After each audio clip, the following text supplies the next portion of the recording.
Señor, toma mi vida nueva antes de que la espera. Un cordial saludo a todos nuestros hermanos de la Escuela Discipulado Misionero, en especial los hermanos de la modalidad virtual.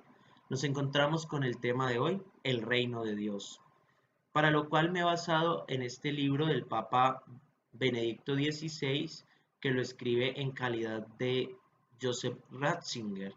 Este libro, Jesús de Nazaret, en el capítulo 3 trata el Evangelio del Reino de Dios.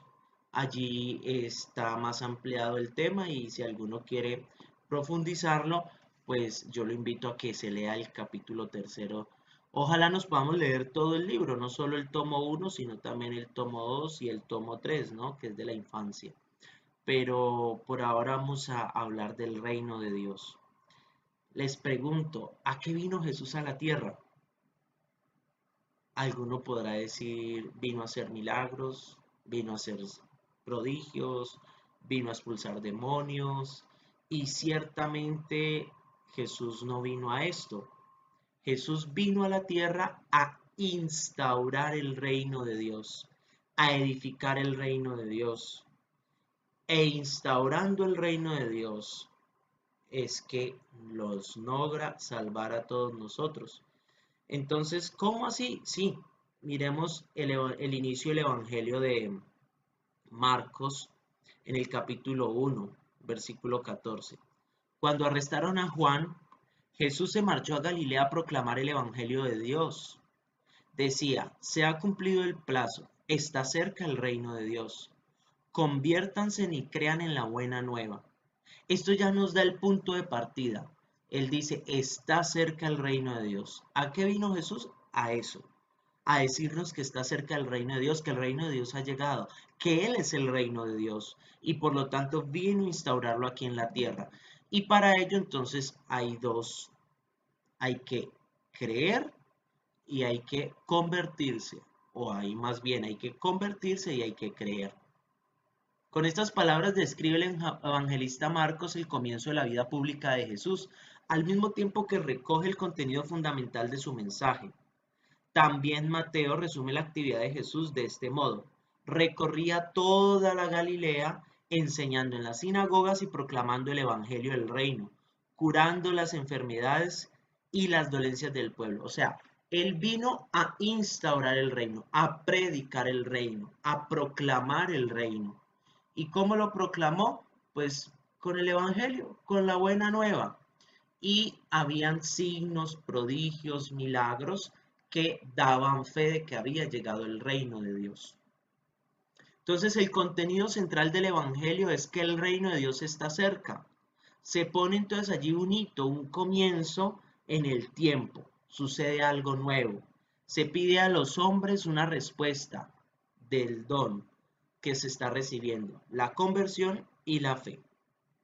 A lo largo de la historia, la expresión reino de Dios ha tenido varias interpretaciones. La primera interpretación es la interpretación cristológica. Orígenes, un padre de la iglesia, nos dice a nosotros que Jesús se autodescribe como autobasileia, es decir, que Él es el reino de Dios. El reino de Dios como una persona, Jesús de Nazaret.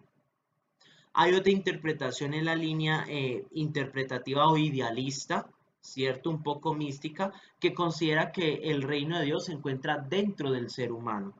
Y hay una tercera interpretación que es la eclesiástica, ¿no? Que el reino de Dios y la iglesia se relacionan entre sí, o sea, como si el reino de Dios fuera igual a iglesia. Más adelante vamos a ver realmente cuál es la definición, ¿no? Por ahora quedemos con que hay tres concepciones. La idea de fondo es clara y lo primero que nos debe quedar claro en este tema es que el reino de Dios no es un lugar. El reino de Dios no se encuentra en el mapa, no lo podemos ubicar en el espacio y en el tiempo, en la línea cartográfica no se puede ubicar. El reino de Dios no es un lugar, no es un reino como los de este mundo. Su lugar está en el interior del ser humano. Allí crece y allí actúa. Entonces, el reino de Dios no es un lugar, primero. Pero entonces se podrían preguntar, ¿pero por qué entonces el evangelista Mateo habla del reino de los cielos? ¿Es lo mismo? ¿Es distinto? A ver, para esto hay que decir que Mateo habla de reino de los cielos porque él escribe su evangelio a personas judías, a judeocristianos.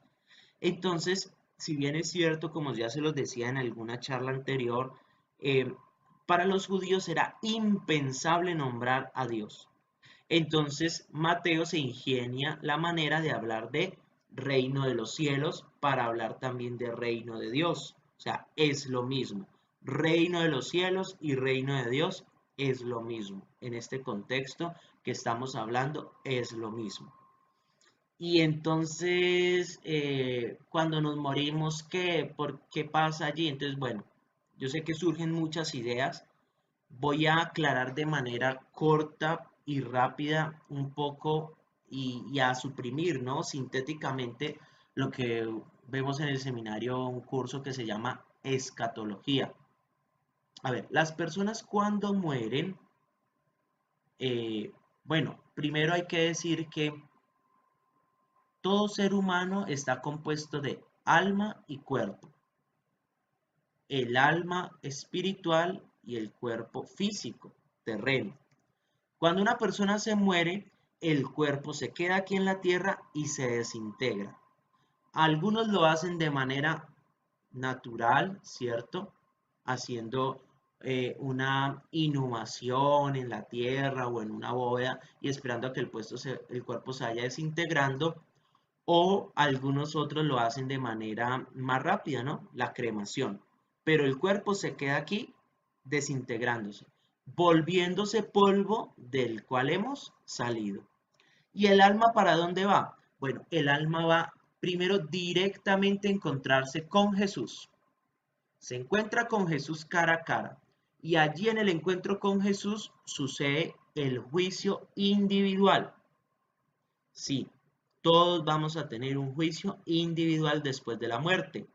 Seremos juzgados en el amor. Pasará la película de nuestra vida, Jesús nos juzgará, o más bien nosotros mismos seremos juzgados por nuestros propios actos que pasarán delante de nosotros. Allí cada uno sabrá para dónde irá, para el cielo, si tiene pues las características, las cualidades, las habilidades y el amor necesario para ir al cielo, o si a alguno le falta algo, porque según la concepción bíblica, para poder estar en la presencia de Dios hay que estar plenamente purificados. Entonces, si a alguno le falta purificarse en algo, pues irá al purgatorio. Y si a alguno le dijo a Dios que no en vida, pues de muerto también le dirá que no, entonces irá al infierno. El cielo, el infierno y el purgatorio existen, pero no son un lugar, son un estado del alma. Quiero repetir esto una vez más. El cielo, el infierno y el purgatorio sí existen, pero no son un lugar, son un estado del alma. Sí, un estado del alma. El alma, a ver, hay un teólogo que me gusta su definición de cielo, de infierno y purgatorio, que es la siguiente. Hans Ur von Balthasar habla de que el cielo es Dios en cuanto ganado, el infierno es Dios en cuanto perdido, el purgatorio es Dios en cuanto purifica y el juicio es Dios en cuanto juzga. Repito, el cielo es Dios en cuanto ganado, el infierno es Dios en cuanto perdido, el purgatorio es Dios en cuanto purifica y el juicio es Dios en cuanto juzga. Eso es el cielo, el infierno y el purgatorio. Me gusta esa definición porque realmente así es. O sea, ir al infierno es perderse de Dios e ir al cielo es estar con Dios. A ver, todos se han enamorado alguna vez, ¿cierto? Ese sentimiento que se siente en el corazón después de que uno ha estado enamorado y pierde a su amor, eso es algo que llamamos tusa, ¿cierto? Es un sentimiento terrible. Bueno, ese sentimiento multiplíquelo por mucho y por toda la eternidad. Allí tenemos lo que es el infierno. ¿Por qué? Porque después de morirnos nos vamos a encontrar con Jesús, cara a cara frente a Él. Y entonces vamos a saber qué es tener al amor. Pero como en vida le dijiste que no, pues después de muerto no podrás estar con Él. Entonces el sentimiento, la tusa, multiplícalo por mucho y por toda la eternidad. Eso es el infierno. ¿Y qué es el cielo? El cielo es estar feliz, contento, realizado, pleno, con Jesús, con Dios, vivir siempre con Él a su lado.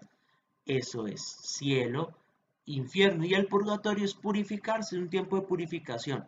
¿Cuánto tiempo? Pues no sabemos, porque dice el Salmón, ¿no? 1000 años en tu presencia es como un ayer que pasó.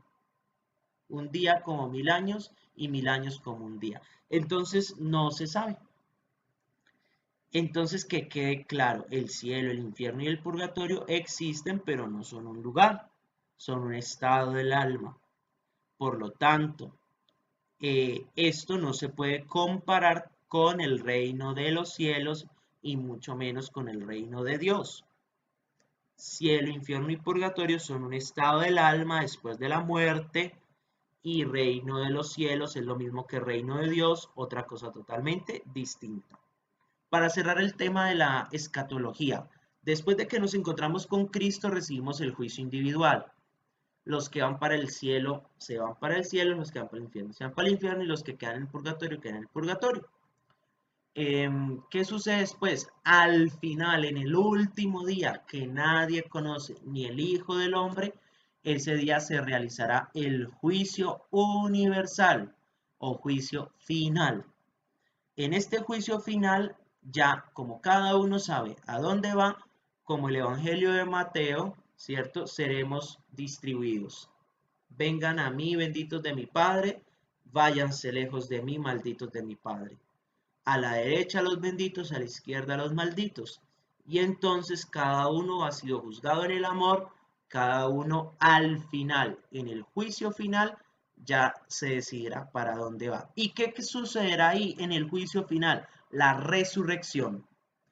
Todos resucitaremos, sí, todos, todos vamos a resucitar, algunos para la vida eterna y otros para la muerte eterna, pero todos resucitamos, unos para el cielo y otros para el infierno. Y que la resurrección es volver a recuperar nuestro cuerpo, pero ya no como lo tenemos ahora, sino como un cuerpo glorioso, como un cuerpo glorificado, el cuerpo glorioso de Cristo del que habla San Pablo en el capítulo 15 de su carta a los Corintios. Por cierto, yo les recomiendo que se lean ese capítulo de la carta de San Pablo a los Corintios, capítulo 15. Eso nos aclarará un poco este tema. Entonces, al final todos resucitaremos, algunos para el cielo, otros para el infierno, algunos para la vida eterna, otros para la muerte eterna. ¿Claro? Ahí cierro el paréntesis de la escatología. Retomo. Entonces, cuando el Evangelio de Mateo habla del reino de los cielos, se está refiriendo también al reino de Dios. Es otro modo de nombrarlo, ¿no? Bueno, por tanto, con la expresión reino de los cielos no se anuncia solo algo ultraterreno, se anuncia el mismo reino de Dios. El mensaje de Jesús acerca del reino recoge afirmaciones que expresan la importancia de este, y yo los invito a que podamos acercarnos al capítulo 13 del Evangelio de Mateo, que nos habla muy bien la parábola del sembrador, del trigo y la cizaña, el grano de mostaza, la levadura, el tesoro, la perla, la red, lo nuevo y lo viejo. Unas palabras difíciles de explicar, ¿cierto? Dice, el reino de los cielos sufre violencia y que los violentos pretendan apoderarse de él. Mateo utiliza la parábola para explicar qué es el reino de Dios.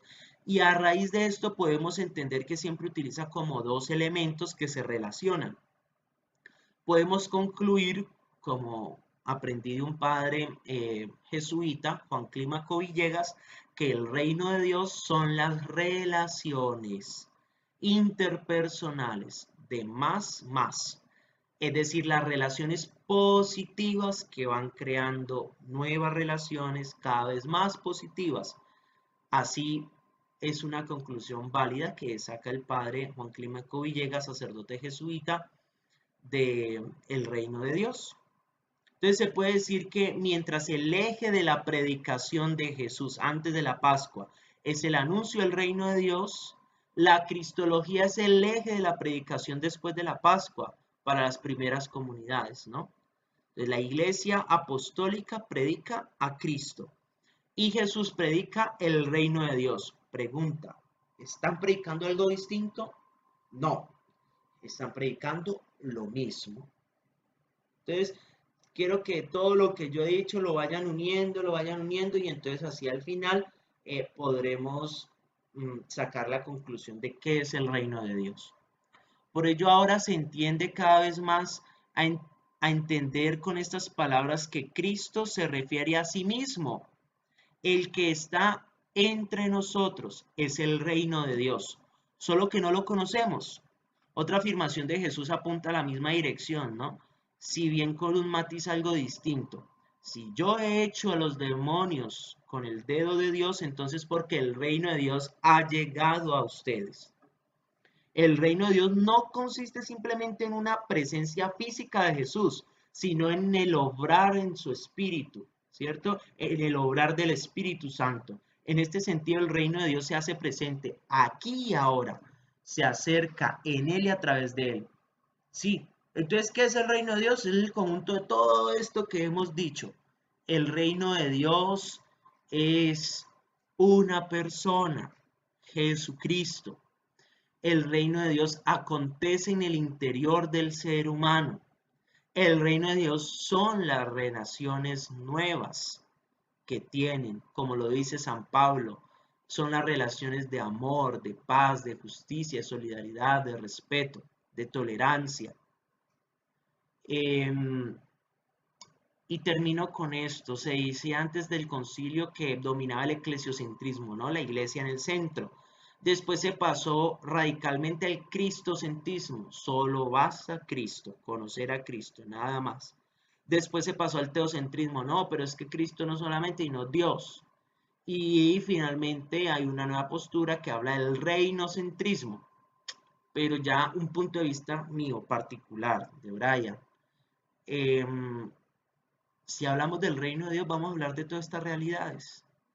Entonces el reino de Dios es Jesús actuando dentro de cada uno de nosotros. Son las nuevas relaciones de amor, de paz, de justicia, de solidaridad, de respeto, tolerancia, que nos enseñó Jesucristo, el enviado del Padre.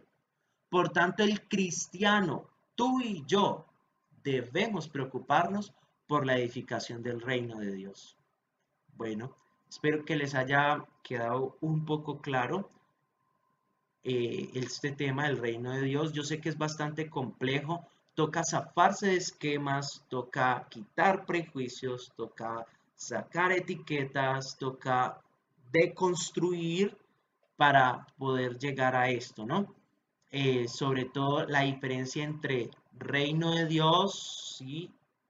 Y reino de los cielos con cielo, infierno y purgatorio. Son dos temas distintos. Claro que el mismo reino de Dios que estamos edificando acá, que Jesús instauró, que Jesús nos trajo, el mismo Jesucristo, ¿lo vamos a encontrar en el cielo? Claro, sí, lo vamos a encontrar, pero no es lo mismo. Reino de Dios, reino de los cielos. El reino de Dios no tiene un lugar. El reino de Dios no lo podemos ubicar en un mapa. El cielo, el infierno y el purgatorio tampoco lo podemos ubicar en un mapa. Y la resurrección, todos resucitaremos. Algunos para la vida eterna y otros para la muerte eterna. Bueno, espero no haberlos confundido. ¿Alguna duda? Consulten Jesús de Nazaret del Papa Benedicto XVI, que lo escribe en calidad de Joseph Ratzinger. Pueden leerse el capítulo 15 de la Carta a los Corintios. Pueden leerse el capítulo 13 del Evangelio de Mateo. Y bueno, tratemos de responder las preguntas que están allí en la guía. Hasta la próxima. Dios los bendiga.